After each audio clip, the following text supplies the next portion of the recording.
But to say that this is anti-American, I can't respect that. That is just so far off base. There is nothing more American than saying publicly, loudly, proudly, we don't do kings here. My God, we founded the country 250 years ago with a lot of folks saying that.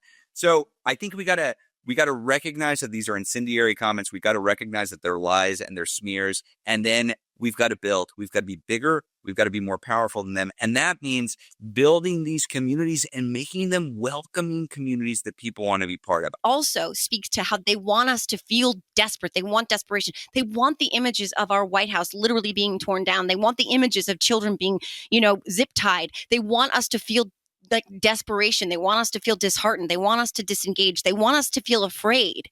And that was not at all what was on display on Saturday. It was exactly the opposite. It is so important to not give them what they want, right? They want conflict. They want fear. They want people worried that the person who lives across the street is their enemy. That is the image they are painting. And instead, you see people out in inflatable dino costumes. You see funny wiener dogs in outfits. You see moms and grandmas and children and grandchildren and dancing and singing and laughing.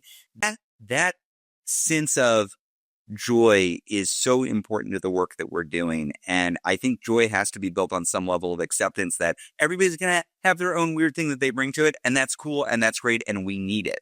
I want to see more lapidism. I want to see more tactical frivolity in our future because I think the authoritarians can't stand it. They want to paint this image of Americans at each other's throat, at each other's throats. It's just not real. It is not real. When you get into it, when you get into these communities, including, like you said, in rural and red America, it turns out there are a lot of people who don't want kings in this country.